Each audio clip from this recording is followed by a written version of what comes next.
What's good, y'all? It's your boy Sean P. the Blunt Guy. Hey! And we are back with another One Piece chapter. Today, we are reacting to One Piece chapter 1078 Escape Limit. Oh boy, y'all know this is like my favorite time of the week when we get a chapter drop like this, especially these last few chapters or these last couple months of chapters with Egghead Island. Oh, killing. Oda's been on fire. Now before we get into the chapter, make sure you guys hit that like button, also subscribe, hit that bell for notifications, comment down below your thoughts on the chapter. Also, follow me on Twitch so you can catch me live and you can engage with me in real time. And if you want to get at me directly, make sure you follow me on Instagram, Twitter, and Facebook, and join the Discord. The Discord is going to be the best place to get at me directly. And if you want to be part of a future discussion stream, make sure you're part of the Discord. And if you want to send me content to react to, the Discord. All of these will be in the description box down below. So, yeah. All right, so y'all know why we here. Y'all know why we are here. We are here for a One Piece chapter reaction. We are reacting to chapter 1078 Escape Limit. Last chapter was pretty fire, so I'm excited to see what we get in this chapter. See if we're going to get some conclusion or some reveal, based on what we got last chapter, or if Oda's going, go somewhere else, kind of like go back to the whole Shanks versus Kid thing that we got 2 chapters ago. Or even if we get something that we haven't gotten a couple chapters, like what's going on with Blackbeard and Law, you know what I'm saying? So I'm psyched. I've heard good things about this chapter. I wasn't spoiled on anything. Good. Fortunately, I wasn't spoiled, but I did hear that this was a pretty good chapter. So let's get into this chapter.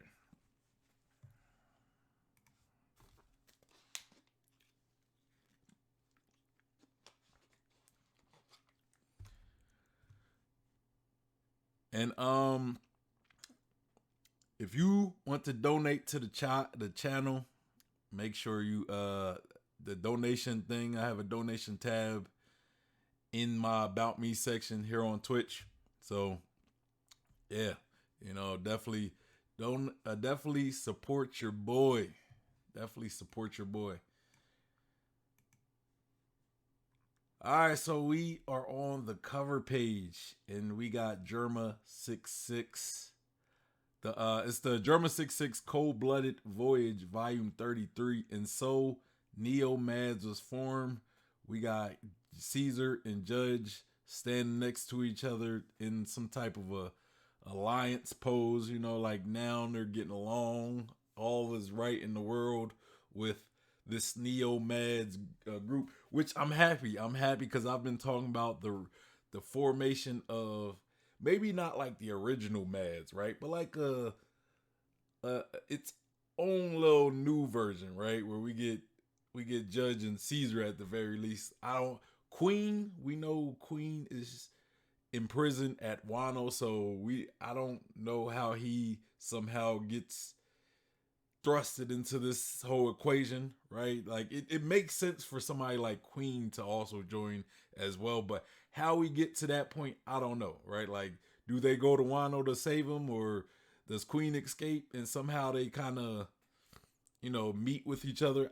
I don't know, but unless they're going to Wano, I don't think Queen's going to escape, especially with the sea stone handcuffs. So I don't think he's going to have any type of strength to get out of the prison and go escape and somehow meet up with these guys. And I don't think Caesar and Judge are going to Wano either. I don't know why they would go to Wano, what for, right? So I don't know how that happens. Now, Vegapunk, on the other hand, is still on the table though. Like them meeting Vegapunk, possibly, like, any disagreement they has come to a solution and team up with Vegapunk. So that's still on the table, but based on the last chapter, I don't know if they're going to really want to work with Vegapunk. It seems like they kind of came to understanding and agreement with each other based on their hate or grudge towards Vegapunk. So if he's like the commonality of what's bringing them, what caused this truce and alliance, I don't think they're going to team up with him, right? At least at this point. But maybe something can happen where they're like, hey, like, yeah, let's work with Vegapunk. Maybe it comes to a point where it's like they need to work with him, and Vegapunk needs them. So it's like that mutual need for each other to accomplish something. So I would kind of like to see a full Mads reunion in the current day, including Queen, but at least Judge going with them as well. But I don't know if we're gonna get Queen. I don't know if we're gonna get Queen, but Judge or Vegapunk is still on the table. But yeah, so we also see, I want to say, Ichiji and Reiju. They're looking like they had their back turned. They had their back turned from Caesar and Judge, so it looked like Reiju sighed in like some type of relief, and Ichiji. So seemed like they're okay with this. I thought having her back turned, they might be in a disagreement with this, but it just seems like they're just relieved based on the sign. See what else is in this. Yeah, so we got Judge and Caesar. The Neo Mads. I like it. We're at the lab interior, Egghead, the island of the future. And we get a little old quote. It said, "Who's on the other end of the line?" And Sentomaro says, "Uncle Kizaru's coming here." Yeah, Kizaru is about to show up, man. I hope we learn more about Kizaru and Setsamaro's relationship. Like, I don't think they're related, because Sentomaro calls Vegapunk Grandpa Vegapunk, right? And I think Sentomaro I think when he respects someone, like, I feel as though Sentamaro's character, when he respects you, he calls you uncle, grandpa, something like that, right? Like Vegapunk being a lot older, he calls him grandpa out of respect, or in familiarity, right? Familiarity, where he knows him. Maybe Vegapunk, because Sentomaru or Vegapunk did tell Sentomaru when he was like gaslighting him into fighting against CP0. Vegapunk did tell Sentomaru, like, hey, remember you came at my doorstep when you was hungry?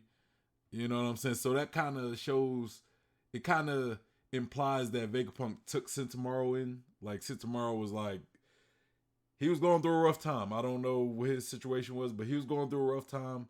Vegapunk took him in.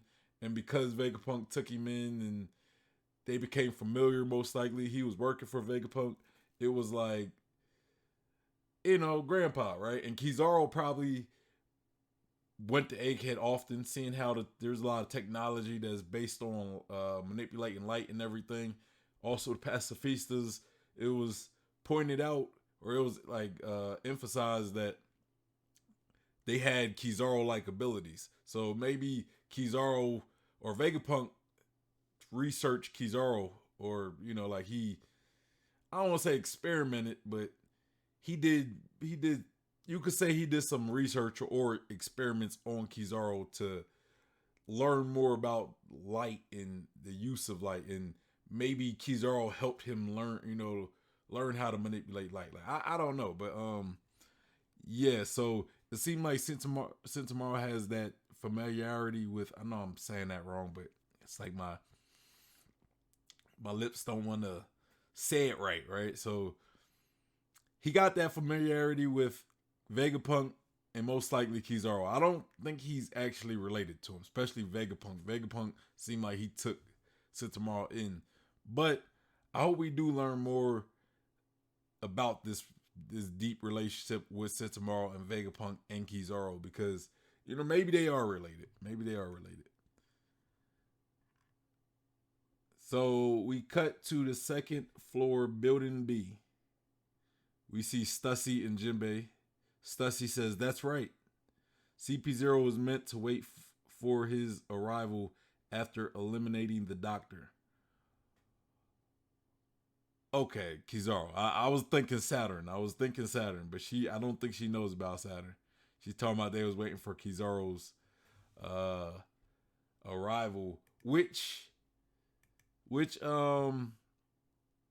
yeah, I guess they knew he was coming. So Kizaru was always headed to Egghead Island. Well, but the question is, Kizaru was to show up after Vegapunk was dead, and not like while Vegapunk was still living. So what was Kizaru going there for after Vegapunk's death? Like, what was he going there for? Like, was he bringing the crew to pick up the research? Why did Kizaru need to show up to Egghead Island after Vegapunk was dead? You know what I mean? And who authorized? I'm assuming this had to come from the Gorosei, because Sasaki didn't even know Kizaru was headed to the island. He was talking to Kizaru, was like, "Hey, go to Egghead Island," and Kizaru was kind of like, "Hey, I'm already on my way for something." But Sasaki didn't know this, so it had to come from world government, someone higher up than Sasaki. But why? What was Kizaru's purpose in going to Egghead? And then Sentomaru over to the Den Mushi says, "The government's pulling out all the stops, huh?" Stussy says, "Indeed, I think they consider this incident to be far more severe than Ohara." Bro, I'm getting like Lelougia vibes, bro, for real. I feel like they try and get rid of this research, and like they might, but then again, CP0 was told not to touch the lab. So I guess the world. So I feel as though the world government wants to take like important research or important like technology that can help them, but they might want to destroy some other stuff that might do them bad, right? Like information, knowledge, like stuff that might be sitting around on computers and stuff about the Void Century, about Ohara, about Joy Boy, Eam, all that stuff. So it could be the case as well. Stussy says, "For one, the doctor not only continued the scholar's forbidden research, he's taken it much further." Man, he's taking it further than just getting the research or just continuing the research.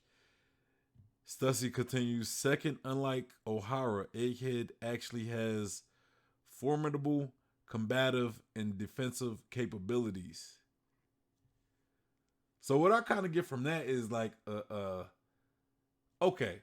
So what I get from that is a buster call wouldn't, it might not suffice, a normal buster call. But again, aren't they trying to keep the lab stuff? So if they're trying to keep the technology and the lab stuff, maybe they don't want to destroy the lab. But why? What do they want from Ohara if they're not trying to destroy it? Sentomaru says, "When you put it like that, it's no surprise they're coming loaded for bear." For bear? For S-Bear? For bear? Sussy says, "Call me if there's any developments.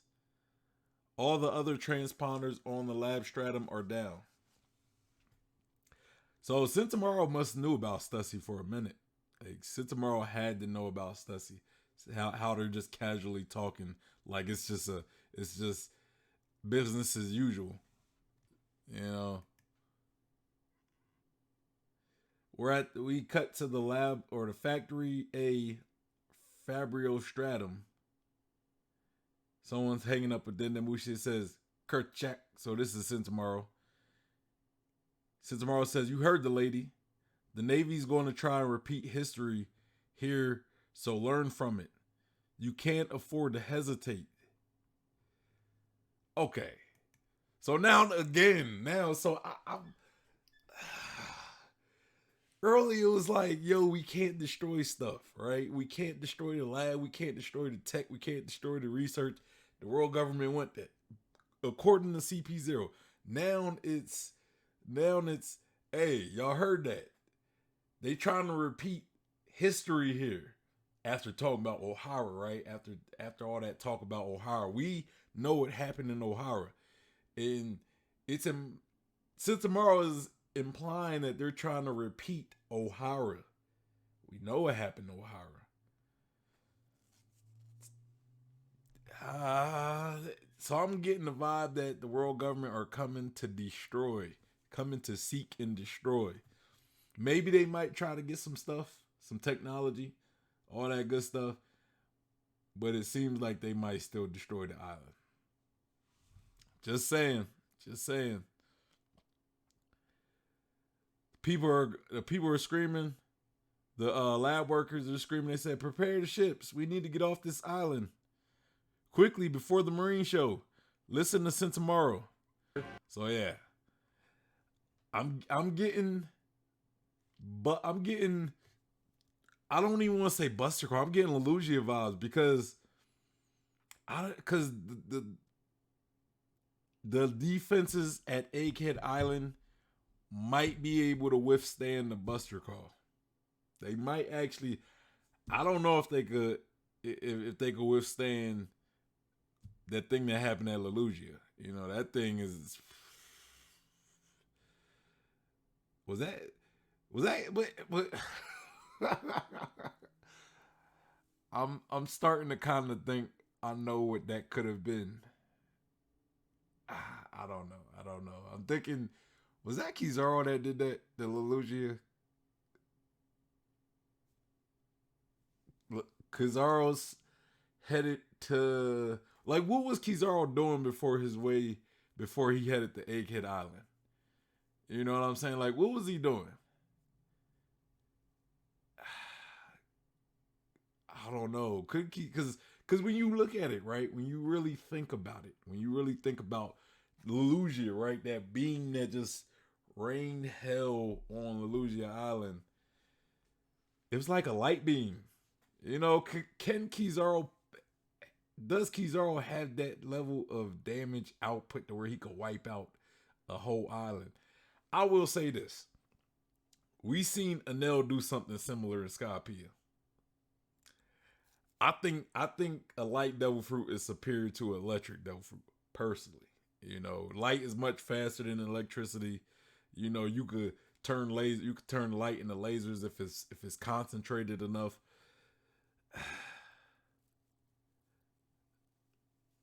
I don't know. If Kizaru has that level of output, bro, like I've been speculating for the longest. Maybe this is my own confirmation bias. You know, me being a fan of Kizaru. You know, maybe it's just I wanted to be Kizaru, like unconsciously I wanted to be Kizaru deep inside. But it did look like a light beam to destroy that, right? And I've been saying for the longest that Kizaru is more powerful than people like to give him credit for.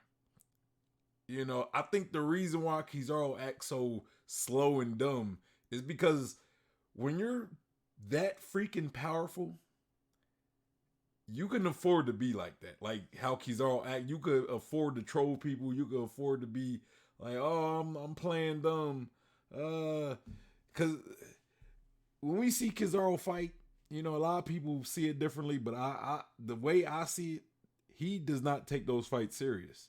He was toying with Whitebeard during Marineford. The only admiral that was actually just toying with Whitebeard. The only one. You know, he was just kind of trolling him, toying with him. So if Kizaru could do something like that, hey, that confirms what I've been saying about Kizaru, and that's him being possibly the strongest of the OG admirals. I think he's at least stronger than Aokiji though. I think he's at least you could make a case that Akainu is portrayed to be the strongest, but I personally think that Kizaru is at least stronger than Aokiji, possibly stronger than Akainu. You know, and just because Akainu is the fleet admiral, it's just a title. That's just a position. It's just a position. Remember, Kizaru never actually tried to get that position. It's not that he couldn't. He just never tried. You know, and I don't think Kizaru is leader of all the Marines type of character. You know, he's just chilling, he's lazy, he's all that stuff. So I don't think he has leadership qualities to be a fleet admiral. But I think he has the strength though. He didn't even try to become fleet admiral, and I don't think that's because he's the weakest of the original three like most people try to sell you on. But we cut to the 3rd floor lab, building C.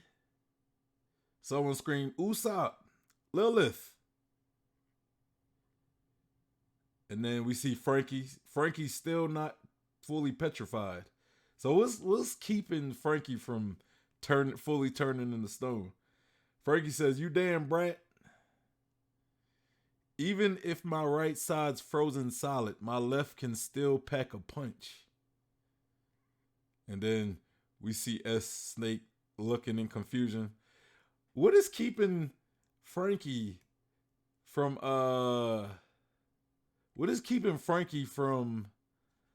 fully turning into stone? In the discussion we had, someone said cola. Like cola might be what prevents Frankie from turning into stone. But I mean, it's not like he used the cola or anything, so I don't know what's going on. I don't know why Frankie isn't fully petrified.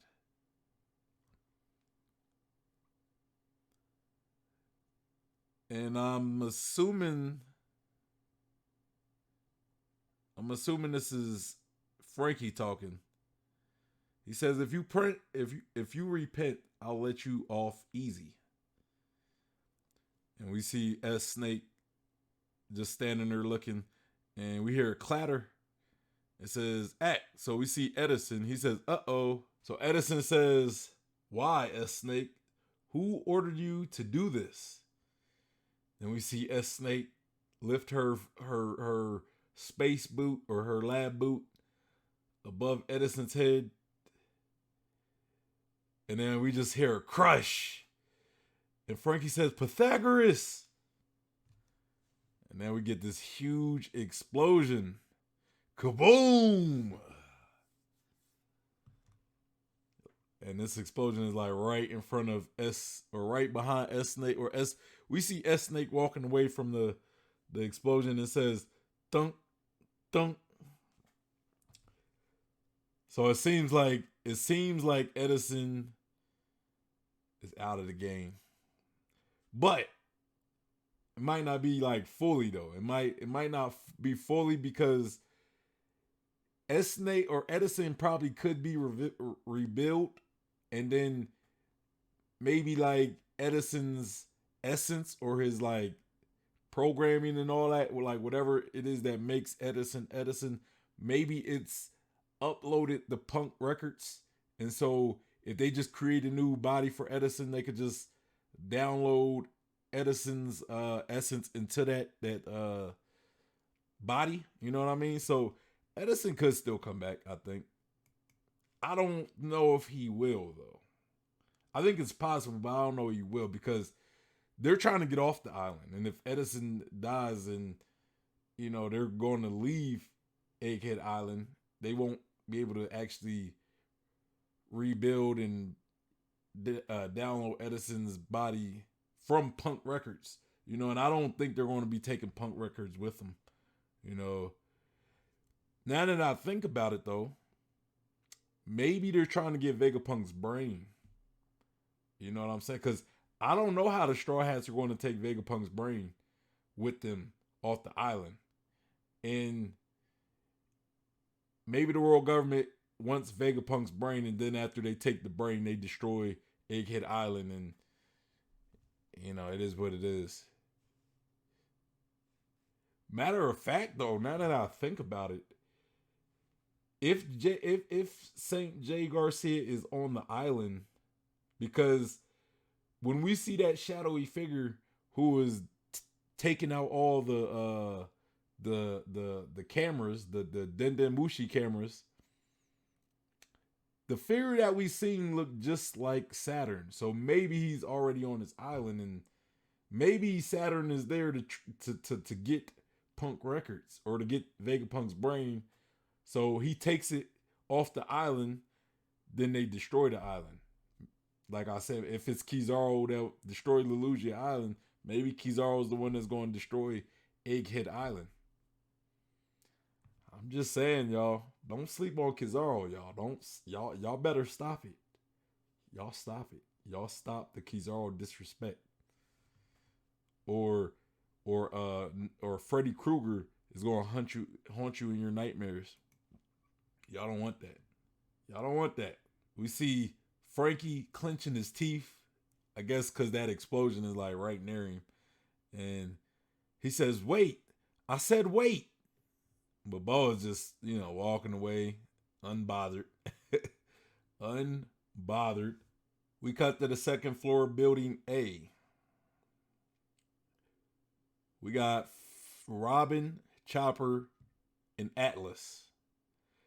Atlas might be the next to go, honestly. Atlas might be the next Vegapunk to go. Chopper says, all those screams and explosions. I hope everyone's all right. Robin says, I tried checking. It seems the Seraphim are running amok.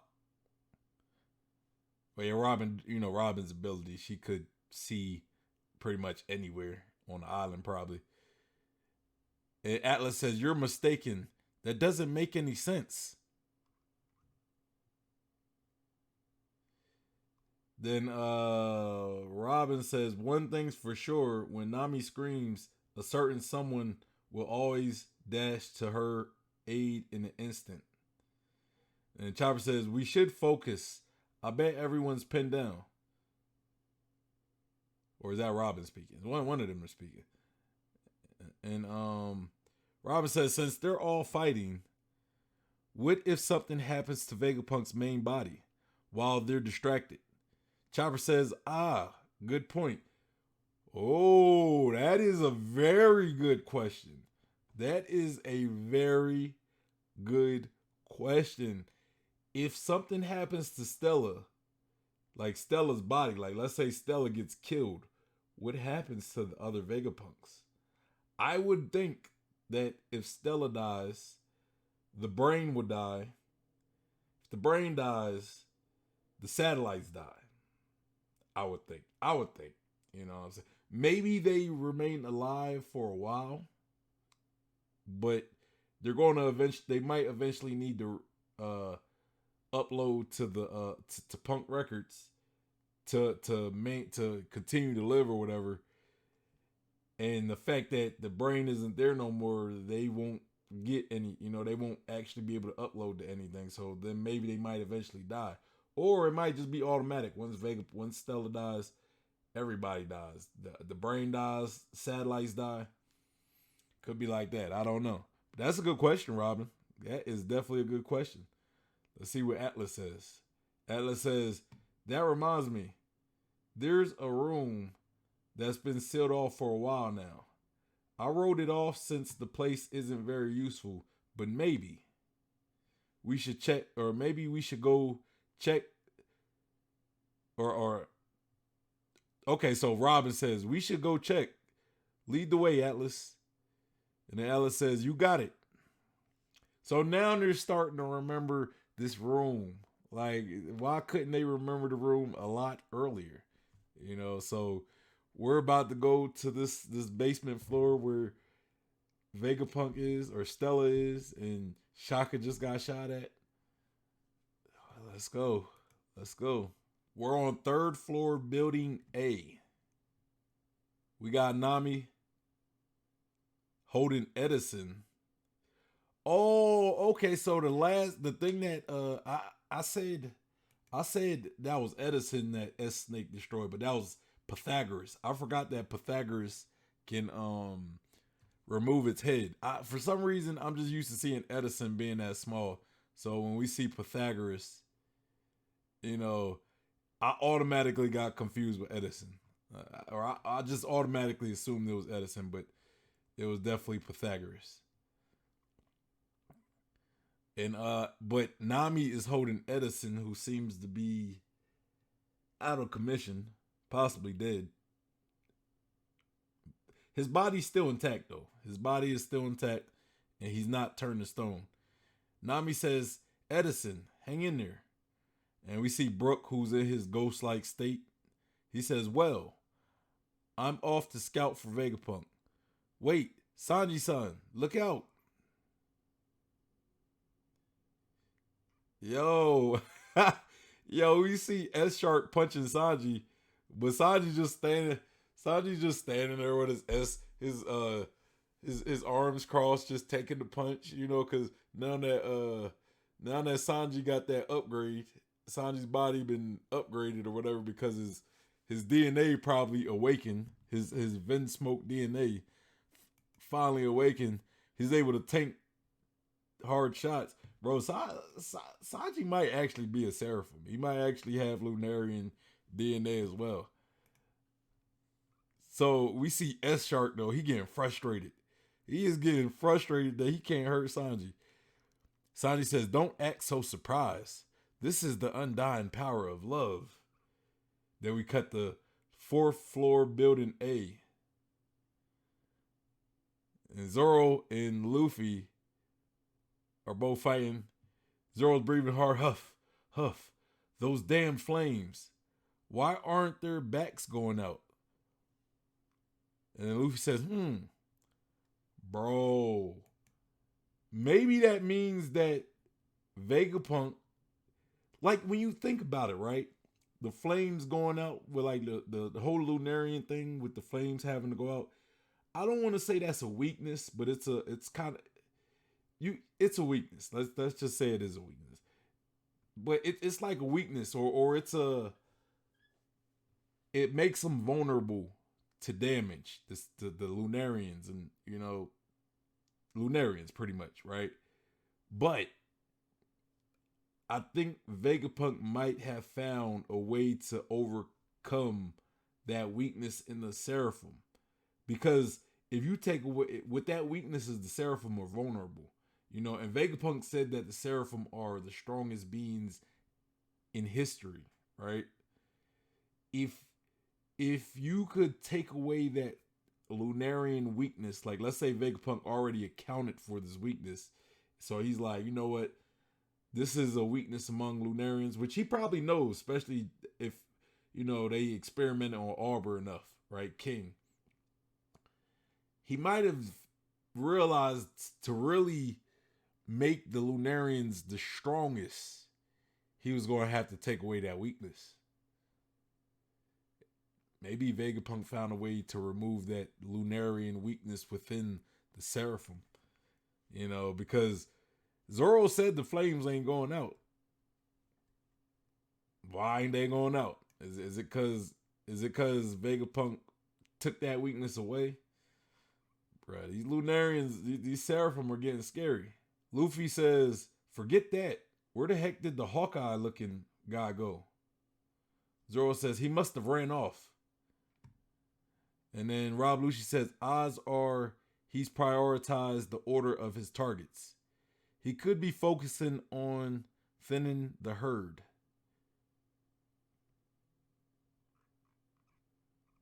And then Lucci says, "Saving the toughest for last." So Lucci says, "Eliminating your weaker friends would rattle your stronger fighters and handicap them." Rob Lucci is an assassin. He knows what he's talking about. If anybody knows what they talking about, Rob Lucci knows what he talking about. And Zoro says, I'll chase him down. And Luffy says, Zoro. Bruh. Zoro 1v1 S-Hawk. I wonder if Kaku's going to roll with him, though. I wonder if Kaku is going to roll with him.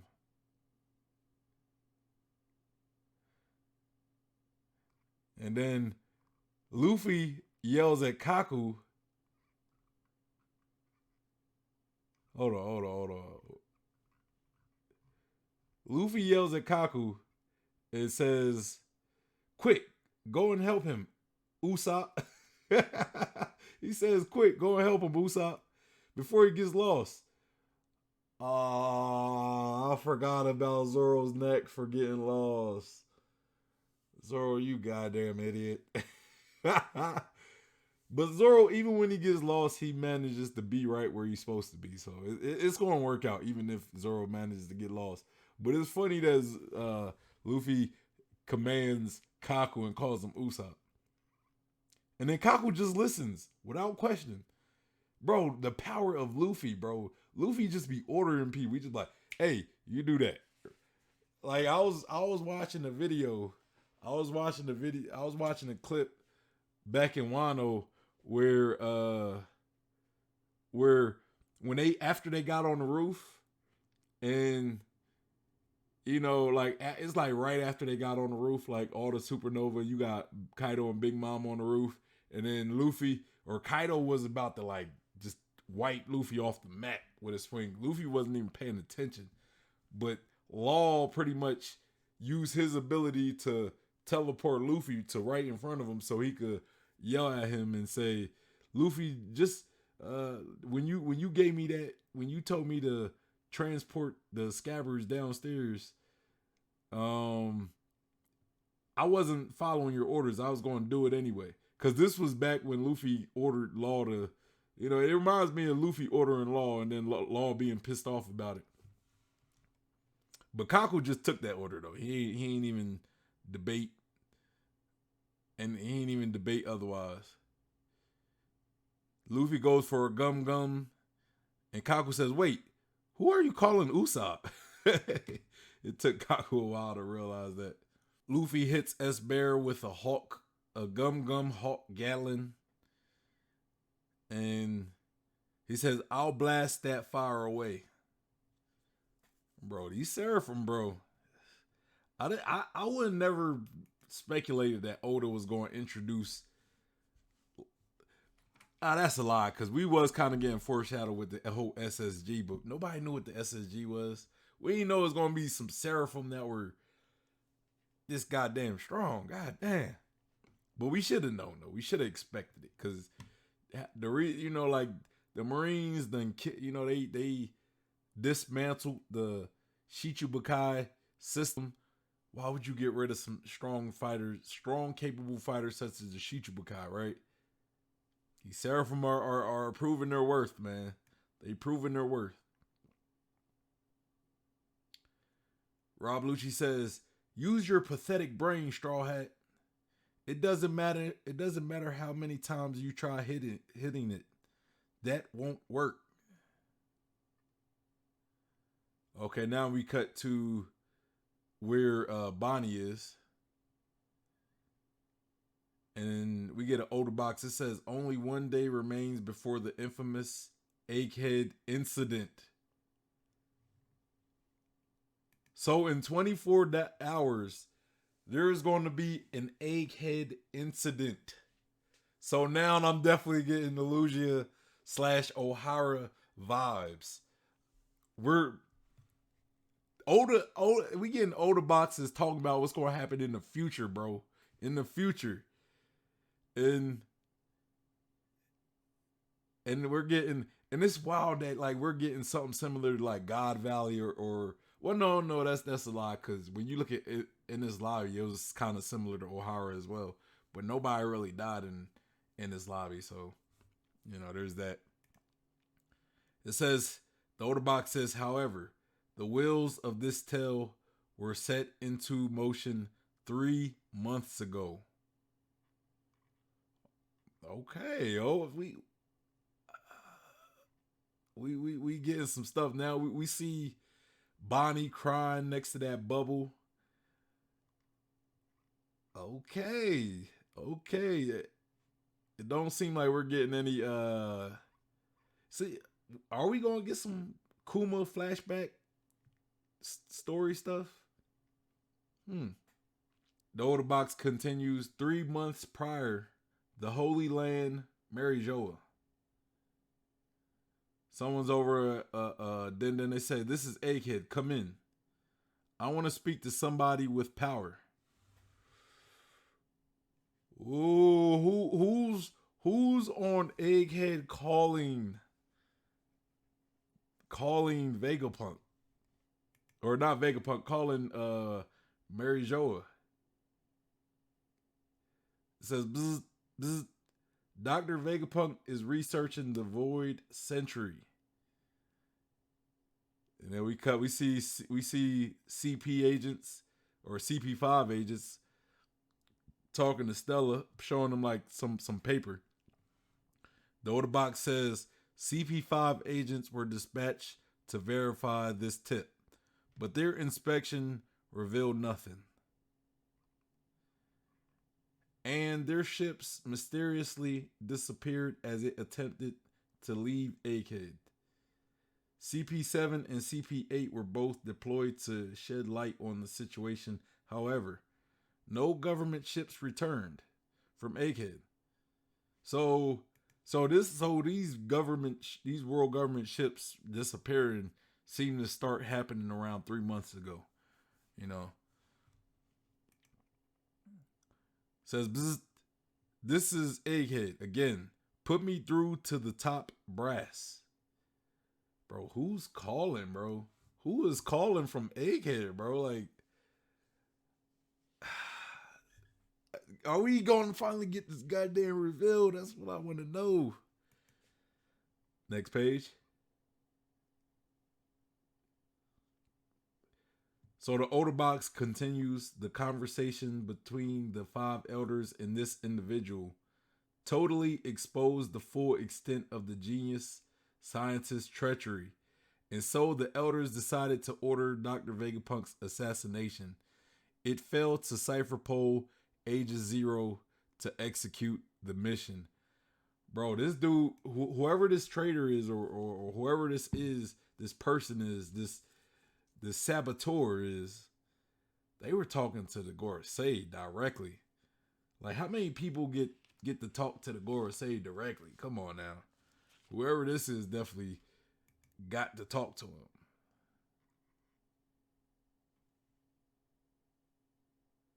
So the older box says, however, and you want to know something?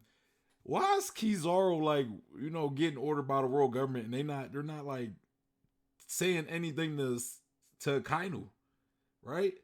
Like, they didn't say, Akainu, we're going to use Kizaru. What's up? Because from what I remember, Akainu didn't even realize Kizaru was headed to Egghead Island. He wasn't clued in on none of this. Why are they going behind Akainu's back using his subordinates to do jobs? I've said before, like, it could come a point where Akainu actually start working against the world government and Kizaru has to be the one to put Akainu down. I feel like that's kind of, is kind of supporting my idea.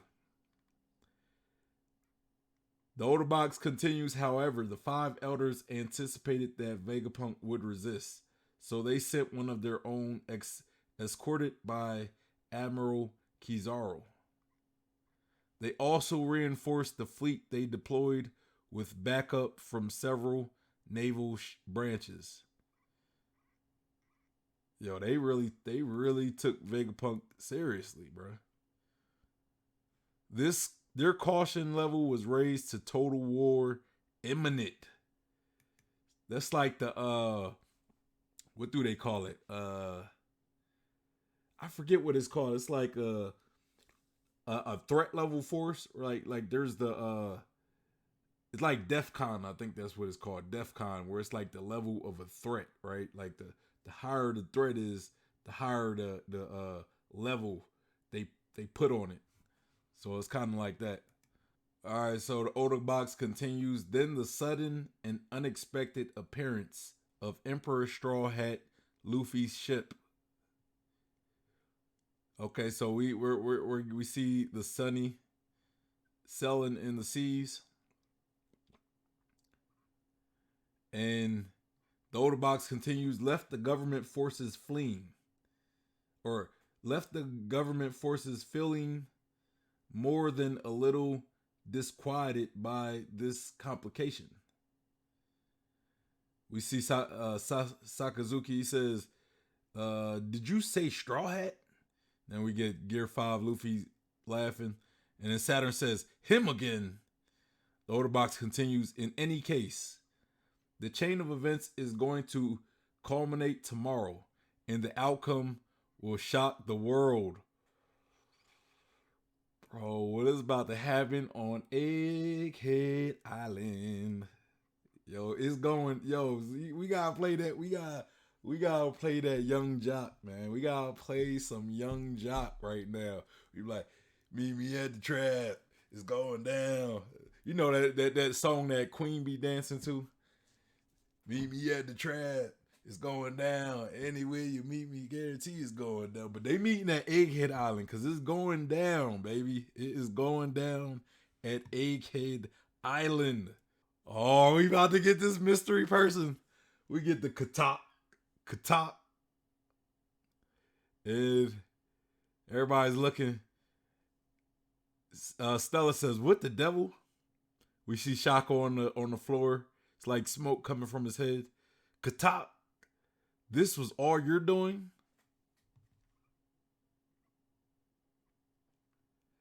Katak. Then we get a close up of Shaka's body on the floor with the smoke coming from his head. Stella says, "Answer me." And we get Katak, and we see right in front of the chamber, we see someone holding a gun. And they say, "Creek." Stella says, "Why are you doing this?"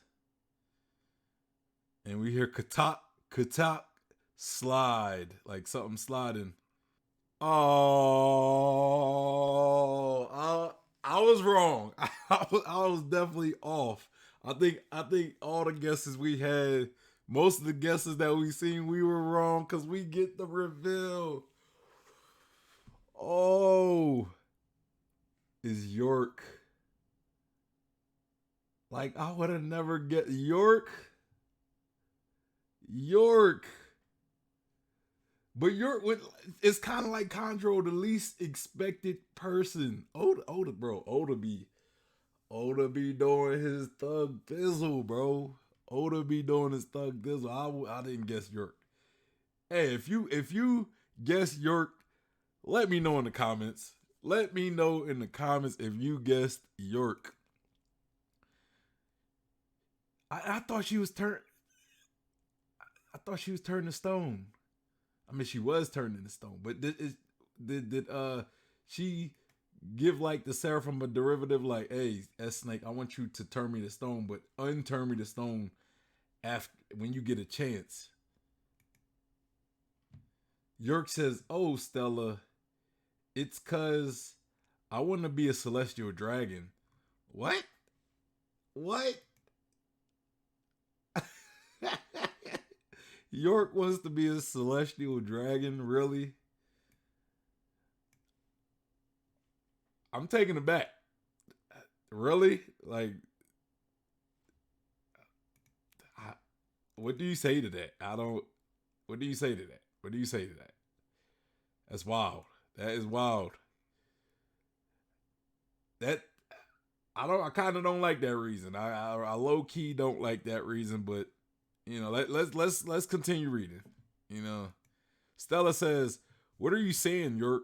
You know what Mary Joa is like from that visit a long time ago."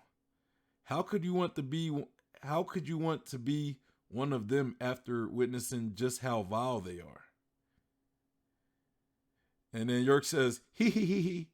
You sound just like Shaka." Well, not so much now. He's dead. Ha ha ha. It's hard to keep track of all of us Vegapunks, right? Honestly, the world really doesn't need more than one of us. The embodiment of unfettered desire leaves the shadows.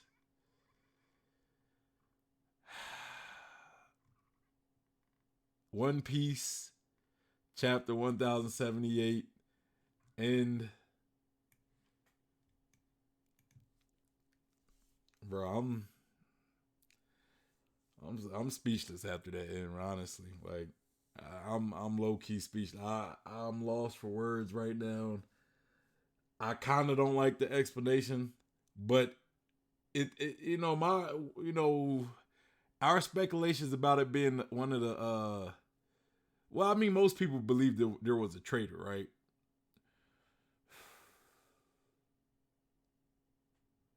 Bruh, bruh, bruh. Like, damn, I'm low key. Like, where do I start? Where do I start with this chapter?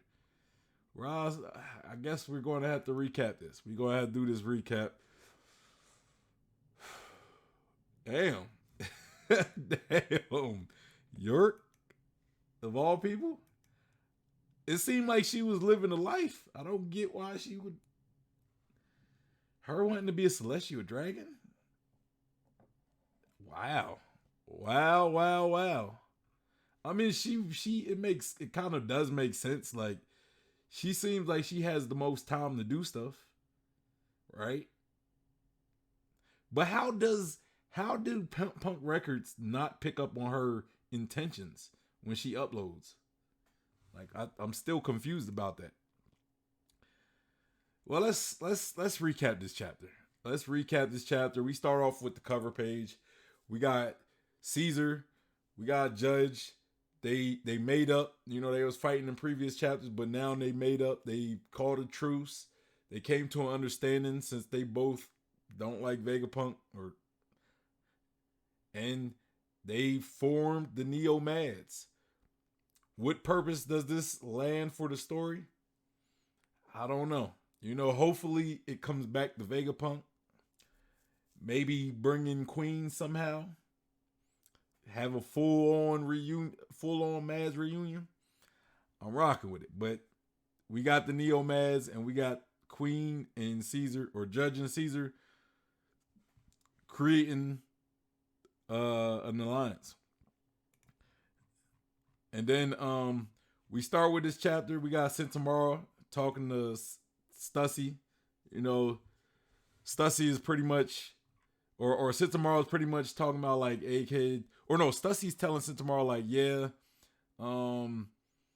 this has been going on for a while. They've been planning to send the CP0 to Egghead Island up to like for a while now. Like 3 days ago, they started this plan, and Kizaru was supposed to meet CP0 after they killed Dr. Vegapunk and all the other satellites, which they never said they was going to not kill York though. So she took a big risk. She took a big risk of getting herself killed, right? Sentomaro ended up advising all the lab workers like, look, this what happened to O'Hara is probably going to happen here, right? It's going to happen here. So y'all need to get the hell out of here. So we cut back to Frankie's group with Usopp and Lilith being turned to stone. S Snake, Frankie's not fully turned to stone yet. I don't know how he's managed to not fully be petrified. I don't know if the petrification is still happening, but Frankie is clearly half turned to stone, half not, somehow, you know. And Pythagoras shows up, just his head, like the head, and S Snake manages to destroy Pythagoras' head, and a big explosion happened, and she walks off while Frankie calls on to her and like, hey, wait. but she walks off. Sometime between then, she had to unpetrify York though. Like as she finished off Pythagoras and the Usopp and Lilith were turned to stone, and Frankie was halfway turned to stone. It had to be a point where she undid the petrification for York, based on us seeing York later in this chapter unpetrified. Then we cut to Chopper, Atlas, and Robin. And they're talking about the screams and stuff happening, and people and explosions and people screaming and stuff. And Robin asks a very important question. She says, "Hey, what happens if Stella dies? What happens?" Good question. What does happen? And Atlas doesn't really answer that. And Atlas doesn't answer that. Shockingly, right? And I think the reason why she doesn't answer that, maybe because we might end up finding out, based on her saying, "Hey, that reminds me, there's this secret room that I kind of written off because it's supposed to be blocked off, but there's this blocked off room. Maybe we should go check there." And they was like, "All right, let's go." So Robin asked that very important question, but Atlas never answers it. That I find that very interesting, especially after what we got from the ending of this chapter, right? So we cut to Sanji fighting S Shark, and S Shark is trying to punch Sanji, but Sanji's just tanking the attack. Yo, Sanji might be the most durable Straw Hat at this point, bro. Sanji might be the most durable Straw Hat. Him and Luffy, because S Shark ain't landing a single scratch on Sanji, really. But that don't really last that long, because we cut to Zoro and Luffy's group. They're fighting S Bear, and somehow S Hawk managed to split off. He just disappears. They're like, "Hey, what happened to S Hawk?" Right? S Hawk is going. Lucci makes observation. It's something based on experience, right? Like his fighting experience. He made a deduction saying S Hawk probably went to go, find some weaker allies. So if he takes them out, it kind of demoralizes the stronger fighters of the bunch, because now their weaker guys got killed. So it kind of demoralizes them in a way, right? So like that's the observation Lucci makes. And so Zoro's like, "Look, I'm gonna go stop S-Hawk. I gotta go run off." But Luffy says, "Hey, he's gonna get lost. Hey, Kaku." Well, he calls Kaku Usopp. He said, "Usopp, go chase after him." And Kaku doesn't question it, nothing. He just runs after he runs after Zoro. Says, "Zoro, wait up!" And then he says, "Hey, did you just call me Usopp?" That's probably that's the funniest moment in the chapter for me, though. That's one of my favorite, like, just little moments in the chapter. Them just that little back and forth between Kaku and Luffy. And Lucci also says, "Hey, because Luffy is like just attacking S Bear, but Lucci's like, 'Hey, bro, think, Straw Hat. We gotta find a better way to fight S Bear.'" And yeah. We also cut to see Bonnie in the little lab crying, but we don't really get anything from that. We just see her outside the bubble. I guess she still hasn't gone back to the bubble. Because if she did go back to the bubble, I think we would be seeing more of Kuma's memories, which I'm looking forward to her going back to the bubble, right? And then we cut to Mary Joa. Right? And this is like 3 months prior to the current events. And someone's calling Mary Joa saying, "Look, Vegapunk's doing this research about the Void Century. Y'all need to go check on that, right? Let me talk to somebody higher with power to tell them this stuff." And Mary Joa was sending like Cypher Pole agents to Egghead, but every time they send somebody, they they do the Cypher Pole agents CP5, CP7. They go to Egghead Island, and their investigation doesn't like come up with it. Doesn't like turn it. It doesn't turn around to anything. Like they don't discover anything, so they leave. But when they leave, that's when the Cypher Pole ships disappear. And I guess we could say this is the traitors doing because they want the world government to act on Egghead Island, right? They want that. So they kidnap Cypher Pole agents and everything. And, you know, the mysterious traitor keeps calling. Like, hey, let me speak to somebody powerful. Y'all need to check on Vegapunk. He's doing research about the Void Century. So it got to a point where they was like, look, you know, we got to do something about this. We got to pretty much do another O'Hara, right? So what we're going to do, we're going to send CP0 to go kill Vegapunk, and then Kizaru should show up after Vegapunk is dead. I don't know why Kizaru shows up after Vegapunk is dead, but you know, is there something bigger going on with Kizaru? Is there something they need specifically Kizaru for, right? Like I said, is there something they need Kizaru for specifically? Is Kizaru that the same thing that destroyed Lelougia? I don't know. But when we look at how Lelougia was destroyed, it did look like a big ass light beam. So if there's one person that could create a big ass light beam, well, one of them we know is Enel. We seen Enel do something similar in Skypiea. And Enel and Kizaru's Delph Fruits are similar in some sense. So could we say that Kizaru could do something even? Could Kizaru pretty much do the same thing, right? Could Kizaru do the same thing? I think so. I personally think so. I think he's strong enough. I think he's powerful enough to do something to that level if he wanted to. So, yeah, so Kizaru's going to Egghead Island, and that's what it is. So this whole thing with the Marines going to Egghead Island, the world government going to Egghead Island, all out war. It's been planned for a while at this point. It's been planned for a while. It's just Luffy showing up was kind of something they didn't predict. They didn't predict that Luffy and the Straw Hats would be showing up. So that kind of made things a little bit more complicated for the world government. But they still continued with what they're doing, which whatever is supposed to happen all culminates to tomorrow.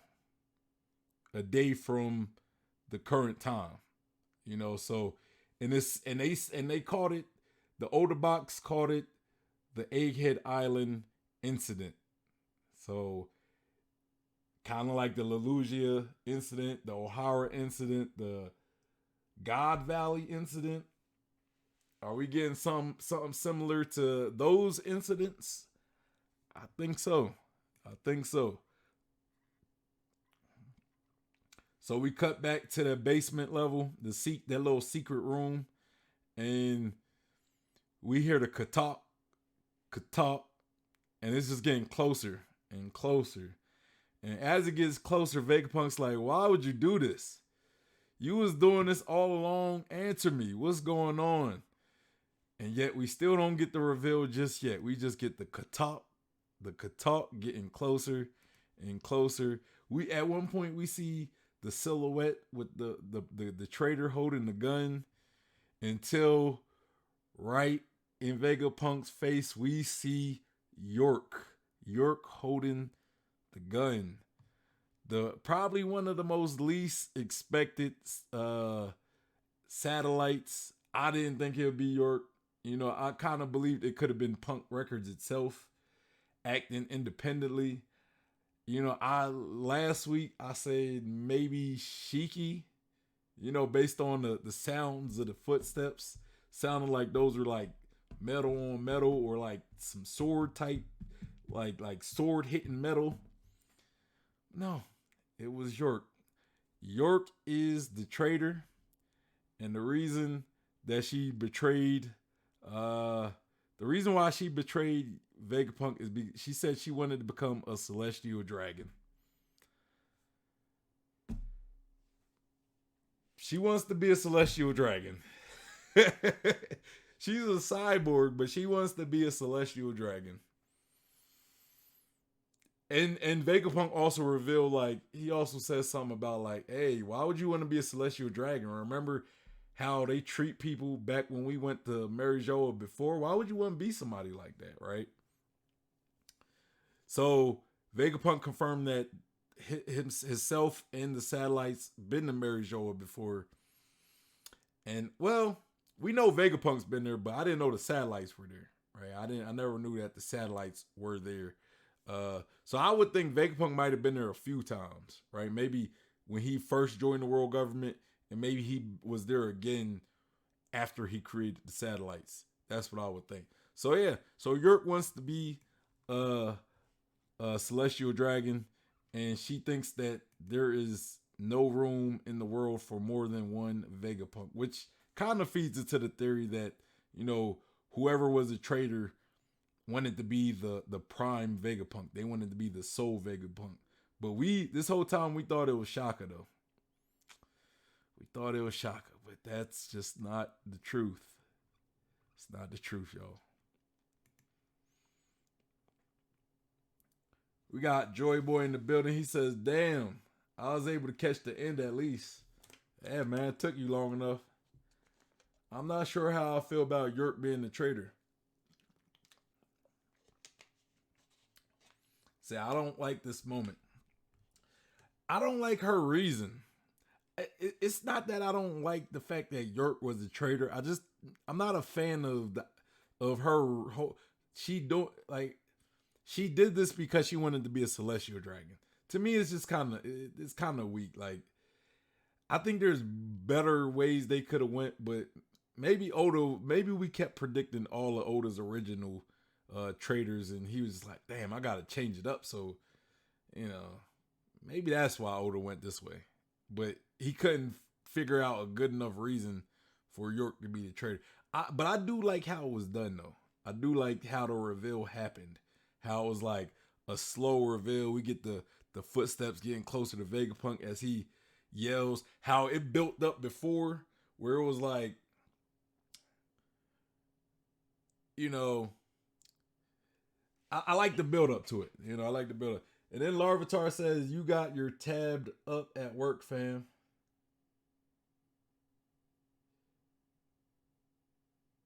Or you say, yo, got you tabbed up. I thought you were saying, I got my tabbed up. I'm like, I got a tab up? I got my Twitch open? You can hear it? Yeah, I appreciate it, bro. I appreciate it, man. Shout out to Larvitar. Javi. I ain't gonna put your full name out there, man. But hey, shout out to Larvitar Nation. You know, I know that guy personally. We got some history. But yeah, so as far as the chapter, really enjoyed the chapter.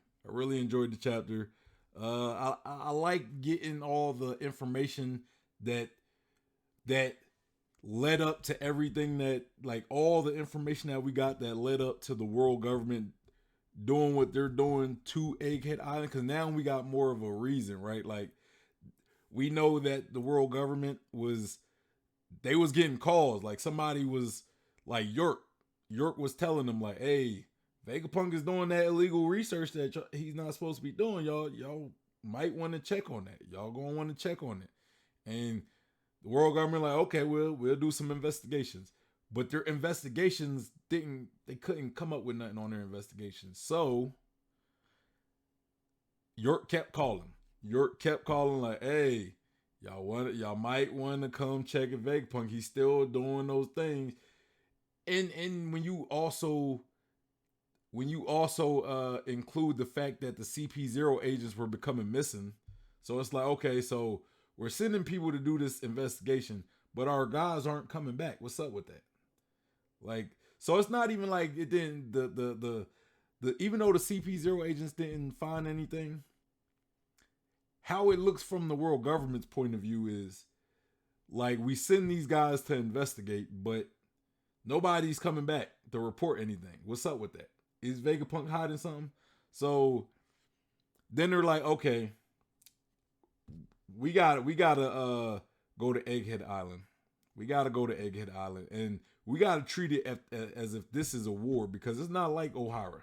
It's not like Ohara where those people couldn't fight back.